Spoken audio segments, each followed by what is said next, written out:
परमात्मने नमः। ओम मंगलमूर्तये नमः। जय श्री राधे भक्तों, आज हम आप सभी लोगों को श्रीमद् भगवद गीता द्वितीय अध्याय का हम श्रवण कराएंगे। यह जो द्वितीय अध्याय का वर्णन है, ये समझ लीजिए कि भगवान ने आत्म तत्व का ही वर्णन इसमें किया है, इसलिए आप लोग इसका ध्यान से श्रवण करेंगे। द्वितीय अध्याय के प्रथम श्लोक में संजय कह रहे हैं, संजय उवाच तम तथा कृपयाभीष्टम् अश्रुपूर्णाकुलेक्षणं विषीदन्त इदं वाक्यम् उवाच मधुसूदनः। संजय कह रहे हैं, उस प्रकार अर्जुन को जब मोह व्याप्त हो गया, करुणा से व्याप्त और आंसुओं से पूर्ण अर्जुन व्याकुल नेत्रों से युक्त होकर के बोले, और बोलने में भी आज अर्जुन असमर्थ हैं।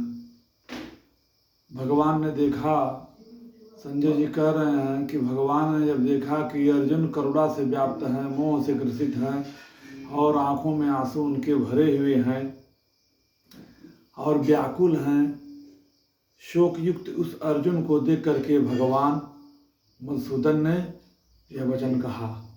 अब भगवान अर्जुन को उपदेशित करेंगे। बड़ा ही सुंदर उपदेश भगवान द्वारा और इस महाभारत के कुरुक्षेत्र में दिया गया है।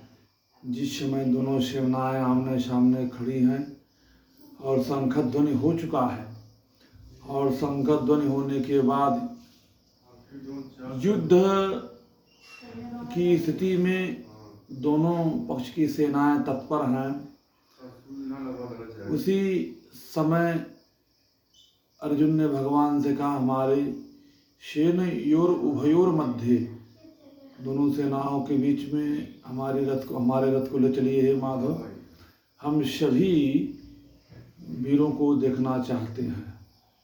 तो जब आए और भीष्म और द्रोणाचार्य और जितने भी कौरव कुल के लोग हैं, जब उनको देखने लगे तो अर्जुन को मोह व्याप्त हो गया कि हमारे अपने बंधु बांधव हैं, हमारे अपने ही रिश्तेदार सगे संबंधी हैं, भाई हैं, गुरुजन हैं, जो है भाई के पुत्र हैं, मामा हैं।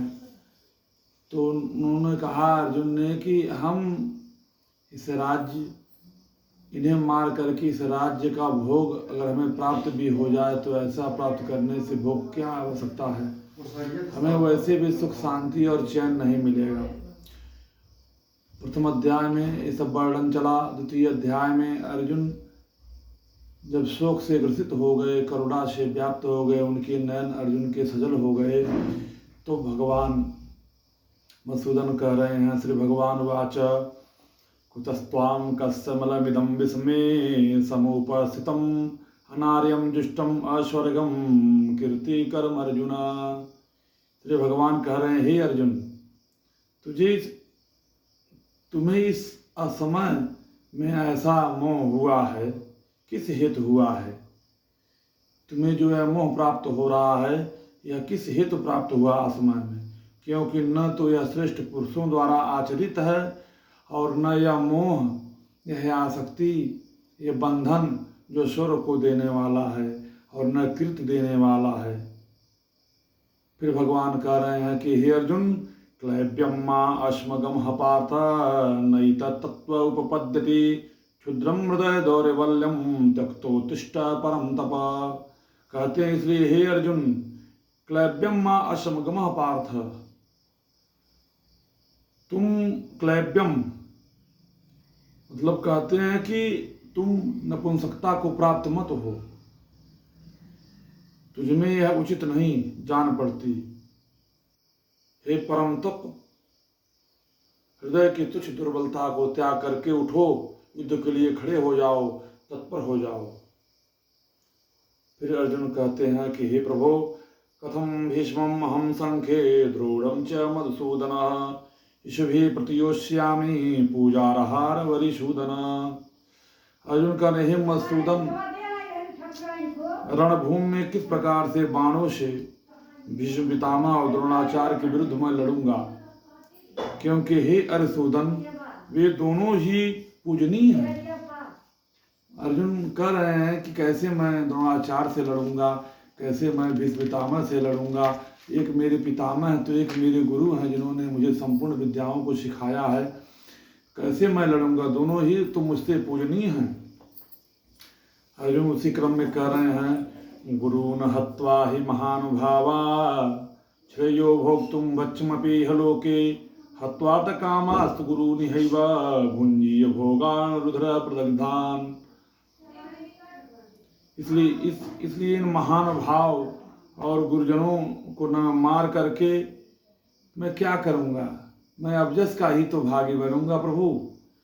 और मैं इस लोक में भिक्षा मांग करके अन्न खाना अपना कल्याण समझता हूँ, लेकिन मैं गुरुजनों को मार कर भी इस लोक में रक्त से सने हुए अर्थ और काम रूप भोगों को हुई तो भोगूंगा, इसलिए मुझे इन्हें नहीं मारना। इसके बाद अर्जुन कहते हैं न चैत्मदिद्मः कतरन्नो गरीयो यदवा जयेम यदि वानो जयेयुः यानि हत्वा न जीविषाम स्ते वसिष्ठा प्रमुखे धातराष्ट्रा।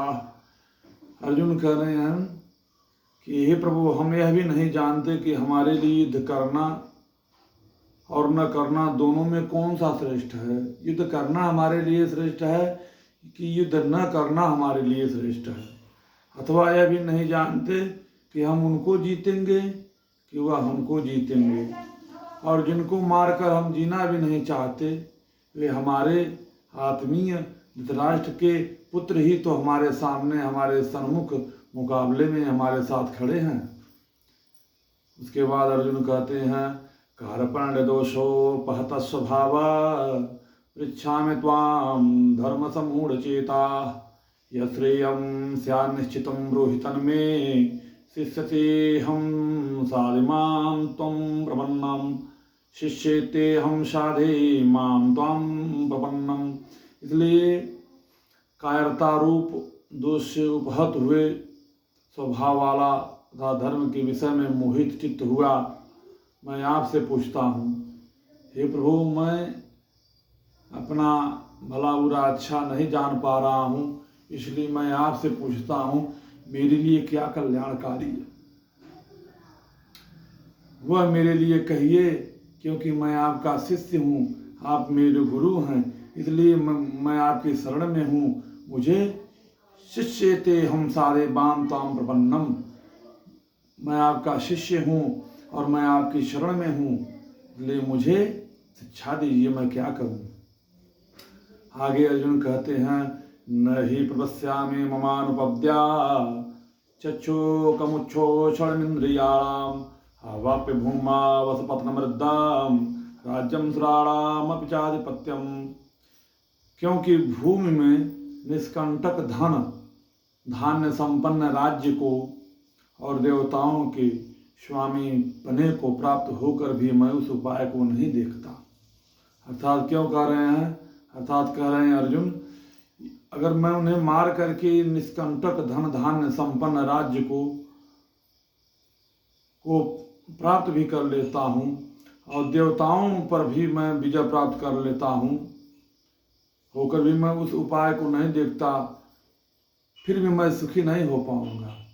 इन पर मैं विजय प्राप्त कर लूँ, देवताओं को भी मैं पूज लूँ या देवताओं का भी आशीर्वाद मुझे प्राप्त हो जाए, तो मैं मेरी इंद्रियों को और मुझे सुख नहीं होगा, मेरा शोक दूर नहीं होगा। संजय उवाच। इस प्रकार से क्रम में संजय जी कह रहे हैं एवं मुक्त्वा ऋषिकेशं गुणाकेश परम तप न योत्स्य इति गोविंद मुक्त्वा तुष्टिं बभूव। संजय कह रहे हैं हे महाराज धृतराष्ट्र, इस प्रकार से अर्जुन जो है मोह से ग्रसित हो गए हैं और भगवान से इस प्रकार से कहे। इंद्रा को जीतने वाले अर्जुन अंतर्यामी श्री कृष्ण महाराज के प्रति इस प्रकार कह करके गोविंद भगवान से युद्ध नहीं करूंगा या स्पष्ट कर करके चुप हो गए। इस क्रम में हमने आप लोगों को जो है श्रीमद् भगवत गीता की 2 अध्याय का श्लोक संख्या प्रथम 2, 3, 4, 5, 6, 7 और 8 और 9 का श्रवण कराया। आगे के श्रवण जो है अगले भाग में हम आपको श्रवण कराएंगे। श्लोक संख्या 10 से आगे हम श्रवण कराएंगे। जय श्री परमात्मा नमः।